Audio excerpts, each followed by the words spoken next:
Hi all. അപ്പം നമ്മുടെ പുതിയ വീട്ടിലോട്ട് എല്ലാവർക്കും സ്വാഗതം. അപ്പം നമ്മളിന്ന് ഈവനിങ് രണ്ടുപേരും കൂടെ അമ്പലങ്ങളിലോട്ട് പോകാൻ വേണ്ടിയിട്ട് ഇറങ്ങുകയാണ്. അപ്പോൾ നമ്മൾ ആദ്യമായിട്ട് പോയതൊരു നാഗർ ക്ഷേത്രത്തിലോട്ടാണ്. ഇന്നിവിടെ ഒരു പ്രത്യേകതയുള്ളൊരു ദിവസമാണ്. ഇന്ന് ആയില്യമാണ്. അപ്പോൾ അതിനാണ് ഞങ്ങൾ അമ്പലത്തിൽ നിന്ന് ഇറങ്ങിയത്. അങ്ങനെ ഞങ്ങൾ തൊഴുതു. അപ്പോൾ അതിൻ്റെ അടുത്ത് തന്നെ ഒരു ശിവക്ഷേത്രം ഉണ്ടായിരുന്നു, അവിടെയും ഞങ്ങൾ കയറി തൊഴുതു. അപ്പോൾ അടുത്തതായിട്ട് നമ്മൾ വീണ്ടും ഒരു അമ്പലത്തിലോട്ടാണ് പോകുന്നത്. അമ്പലമുക്ക് പേരുക്കടയിലോട്ടാണ്. അപ്പോൾ അവിടെ ഒരു ക്ഷേത്രമുണ്ട്. അപ്പോൾ ക്ഷേത്രത്തിൽ കൊടുക്കാൻ വേണ്ടിയിട്ട് ഞങ്ങൾ കറുകമാലയും തേങ്ങയൊക്കെ കടയിൽ നിന്ന് വാങ്ങി. ഒരു നല്ലൊരു അമ്പലമായിരുന്നു. പുറമെ കാണാൻ നല്ല ഭംഗിയാണ്. നമ്മൾ ഈ വീഡിയോ കാണുന്ന പോലെ തന്നെ അടിപൊളിയാണ് അമ്പലം. ഉള്ളിലും അതെ നല്ല ഭംഗിയാണ് കാണാനൊക്കെ. അങ്ങനെ ഞങ്ങൾ സമയത്തോടെ തൊഴുത് പുറത്തോട്ട് ഇറങ്ങി.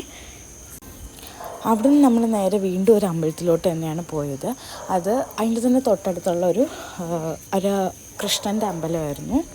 ഒരു വലിയൊരു അമ്പലമായിരുന്നു. ഒത്തിരി തിരക്കൊക്കെ ആയിരുന്നു. നിന്ന് ഇറങ്ങിയപ്പോൾ തന്നെ വിശപ്പൊക്കെ വന്നു. അങ്ങനെ പിന്നെ കഴിച്ചിട്ട് പോകാമെന്ന് വിചാരിച്ചു. അപ്പോൾ നമ്മളെ വീടിൻ്റെ അടുത്ത് തന്നെയുള്ള അന്നപൂർണ ഹോട്ടലിലോട്ട് കയറായി. അങ്ങനെ അവിടെ നമ്മൾ സ്പെഷ്യൽ അടദോശ എന്നൊക്കെ പറഞ്ഞാൽ വാങ്ങിയത്. പക്ഷേ വലിയ ടേസ്റ്റൊന്നും ഇല്ലായിരുന്നു. പിന്നെ കഴിച്ചു, വിശപ്പൊക്കെ മാറി. അങ്ങനെ ഞങ്ങൾ വീട്ടിലോട്ട് തിരിച്ചു.